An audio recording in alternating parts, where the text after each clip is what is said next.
Donc, nous allons aujourd'hui, donc sur le thème de l'universelle santé, nous allons dans un premier temps avoir un mot de bienvenue et une introduction par le docteur Florence Fuchs au nom du docteur Glenn Rodier du département de préparation des pays aux urgences sanitaires et RSI. Nous aurons ensuite une présentation des principaux facilitateurs, des experts interviewés et le reste de l'équipe virtuelle de discussion qui va donc gérer la discussion de cette santé. Ensuite, nous allons passer en revue l'ordre du jour pour les sessions, pour le webinaire et la méthodologie. Nous allons revoir les règles d'engagement pour la discussion sur WhatsApp sur une santé et par la suite nous ferons une présentation des facilitateurs principaux avec leurs sessions respectives. On donnera ensuite un temps pour des questions qui seraient posées par les participants et enfin il y aura la clôture et quelques instructions finales. Donc, je suis Paula Gomez, je suis membre de l'équipe LFP, l'équipe formation ici à Lyon. Donc, je prends la parole dans cette introduction au nom de ma collègue Yolanda Vallugo, qui est la responsable de la communauté de connaissances des équipes d'intervention rapide. Donc, maintenant, je vais passer la parole à Dr. Florence Fuchs.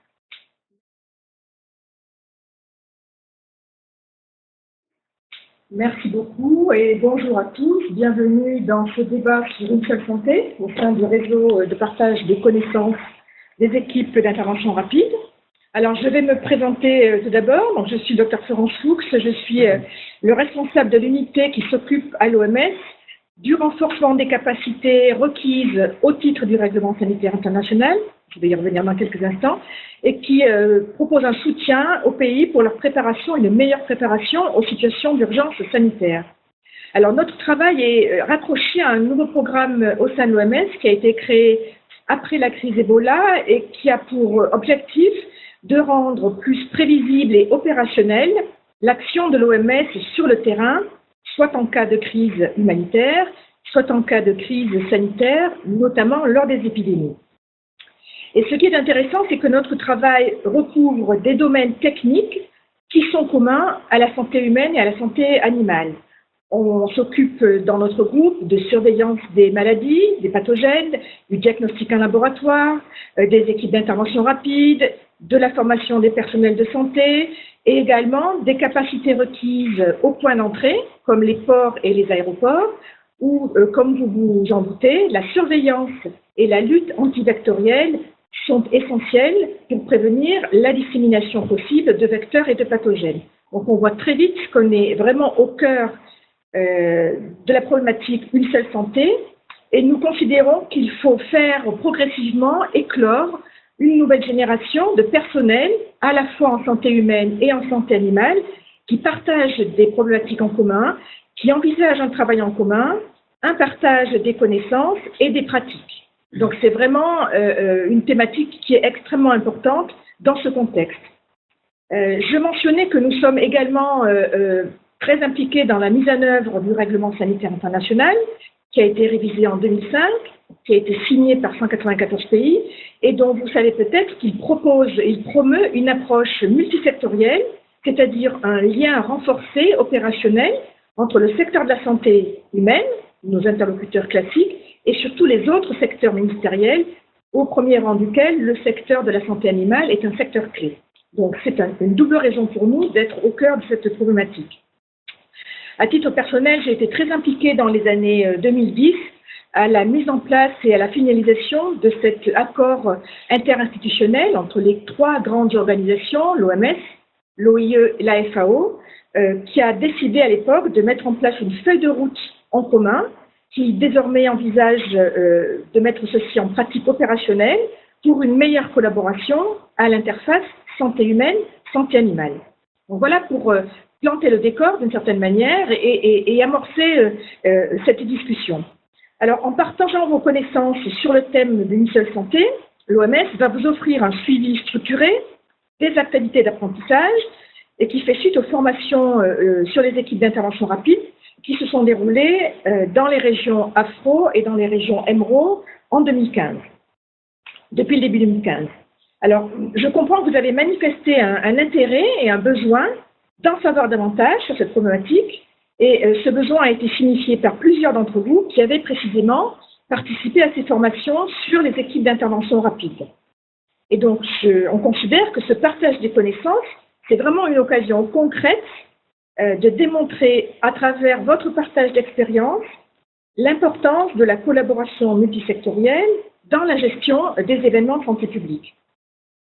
Et donc, comme indiqué précédemment, notre département qui s'occupe de la préparation des pays aux situations d'urgence sanitaire et de la mise en œuvre du règlement sanitaire international, vraiment pousse et promeut cette approche multisectorielle, une seule santé, et la collaboration multisectorielle qui va avec. Donc je pense que tous les ingrédients sont là pour que, au-delà des appartenances ministérielles, thématiques de chacun, on crée entre vous un espace de discussion et de partage d'informations. Alors, toutes les équipes d'intervention rapide doivent vraiment mesurer l'importance de l'approche une seule santé, non seulement dans l'aspect théorique, mais dans un aspect pratique, et petit à petit, qu'elles intègrent cette approche combinée dans leurs activités au quotidien, et notamment dans leurs relations avec leurs collègues de l'autre secteur, de manière fluide et de plus en plus spontanée et enrichie dans le futur. Donc, j'en profite pour dire à toute l'équipe que je remercie en particulier tous les experts qui ont été interrogés, qui ont donné leur avis et qui ont partagé leurs connaissances et leurs points de vue pour contribuer à stimuler ces discussions dans leur domaine d'apprentissage.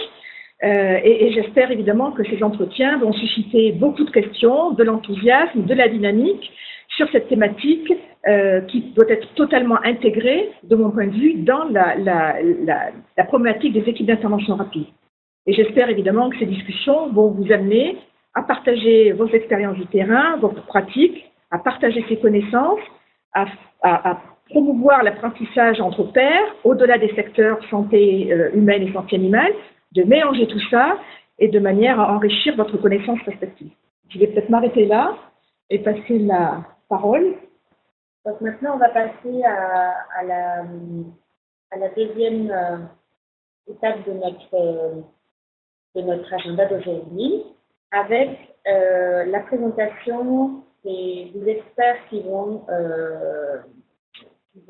animer donc ces discussions sur une seule santé.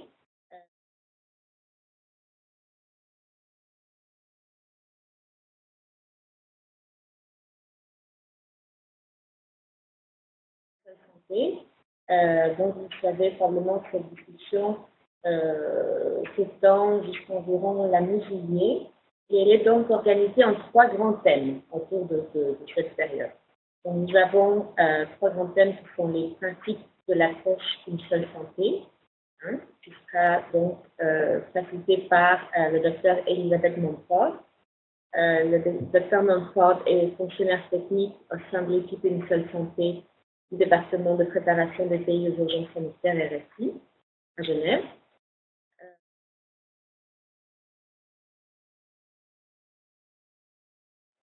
Nous avons le deuxième thème qui est l'environnement réglementaire international autour de une seule santé.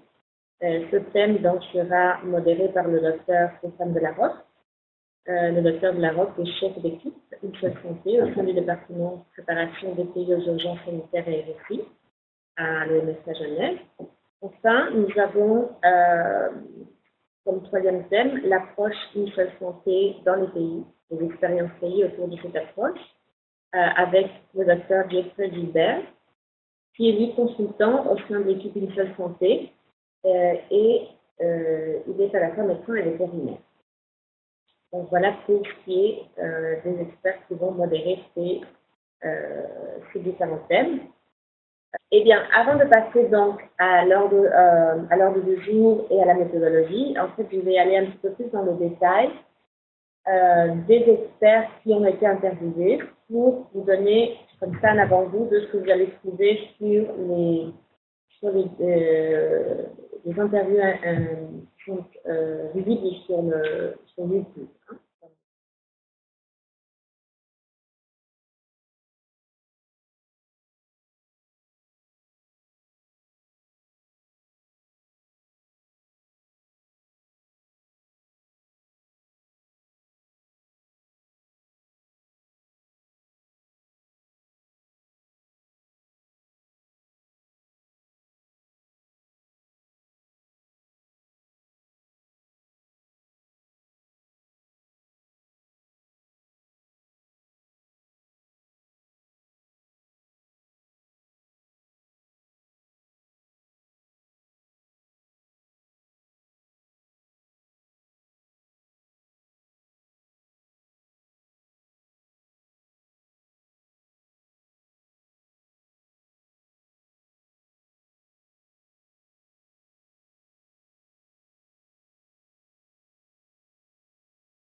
Donc là, vous devriez voir la table 1 qui est l'agenda à la discussion sur une seule santé.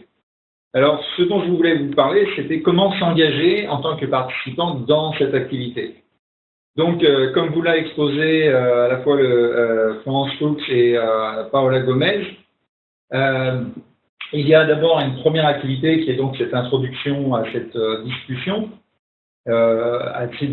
virtuelle. Donc, c'est important de comprendre que, premièrement, dans ce réseau de partage d'informations, vous avez tous été des participants à des formations différentes que nous avons organisées au sein de la région Afro, au sein de la région MRO, avec nos collègues des bureaux régionaux sur la thématique des équipes d'intervention rapide. Et comme l'avait exposé le Dr Fuchs, qu'il y avait eu un besoin qui avait été formulé sur une meilleure compréhension de la thématique d'une seule santé. Donc vous avez tous participé à un de ces ateliers dans le passé. Et maintenant, nous concrétisons pour le bien de tous, une discussion sur cette thématique d'une seule santé en deux réseaux parallèles, si on peut dire, puisqu'il y a à la fois une version anglophone et une version francophone. Et on en parlera un petit peu plus dans cette présentation. Donc, cette première session sera suivie par la session sur les principes de l'approche Une seule santé, un monde, une santé. Cette thématique va commencer le 29 mai et va se dérouler jusqu'au 9 juin. Elle sera suivie par la session sur l'environnement politique international qui se tiendra du 12 au 23 juin, puis par les approches pays sur une seule santé qui va se dérouler du 26 juin au 12 juillet. Alors, une des particularités de cette activité, c'est que les discussions se feront de manière virtuelle en utilisant principalement un outil qui s'appelle WhatsApp, mais aussi à la conclusion de chaque activité, nous allons avoir un webinar qui portera spécifiquement sur le thème qui sera donc le thème choisi pour la quinzaine en question.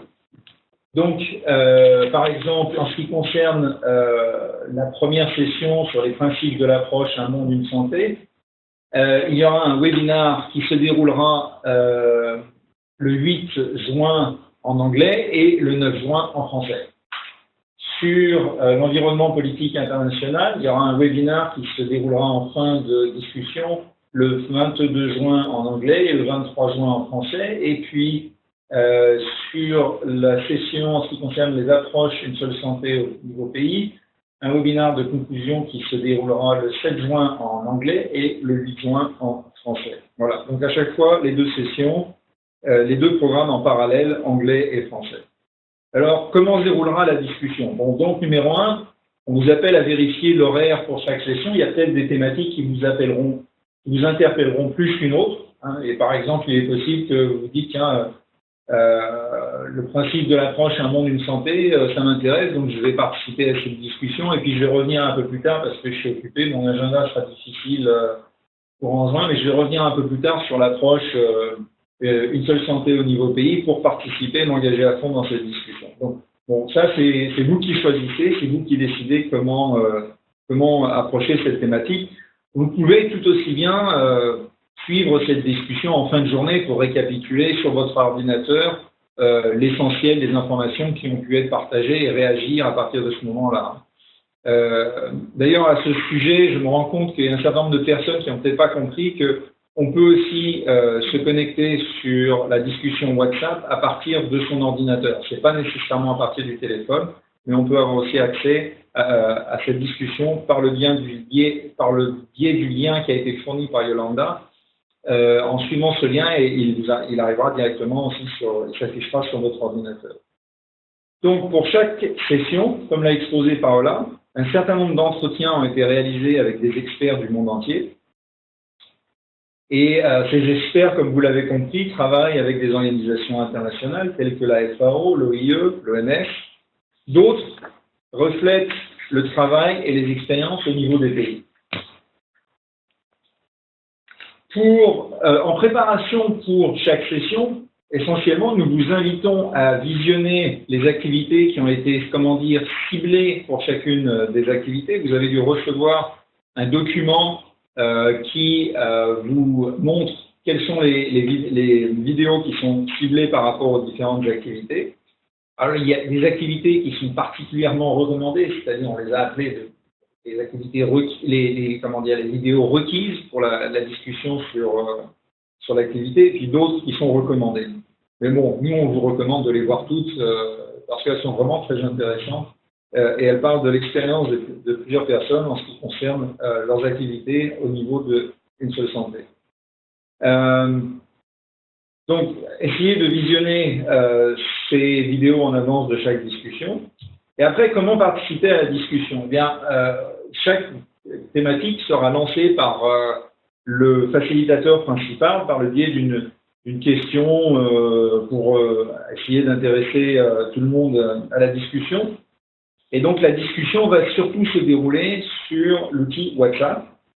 Les discussions seront suivies par l'équipe organisatrice et l'essence des conversations, le résumé, sera signalé comment dire, à l'attention des experts pour leur permettre de réagir, c'est-à-dire d'apporter des commentaires, des réactions suite aux commentaires qui ont été faits par vous lors de ces discussions.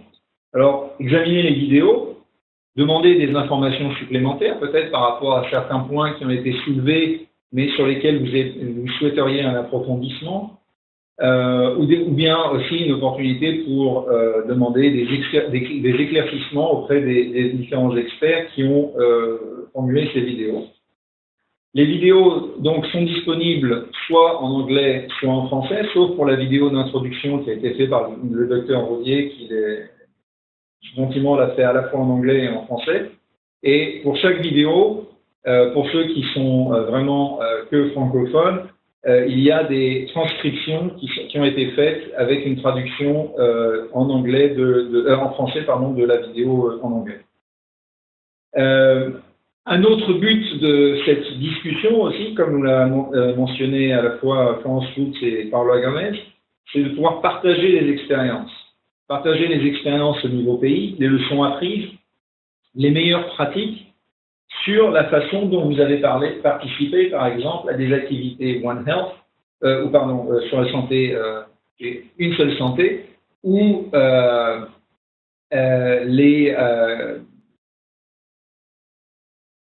ou ce que vous savez de ce qui se passe dans votre pays au niveau de ces activités une seule santé. Partagez les expériences au niveau des pays sur la façon dans laquelle vous avez intégré ou vous pensez intégrer le domaine une seule santé dans le travail de préparation des équipes d'intervention rapide, puisque c'est le sujet, on le rappelle, qui a interpellé un certain nombre de participants à nos formations. On va vous demander aussi, dans la perspective de cette participation à vos discussions, de respecter les règles d'engagement à la discussion qui vont être partagées avec vous un peu plus tard dans cette discussion. Et puis, certaines questions de discussion qui seront soulevées par l'équipe de facilitation vous permettront aussi de vous engager d'une manière participative aussi. Et donc, on vous invite dans ce cadre de vérifier un peu de manière régulière, tous les jours, tous les 2 jours, les progrès qui sont réalisés au niveau des discussions.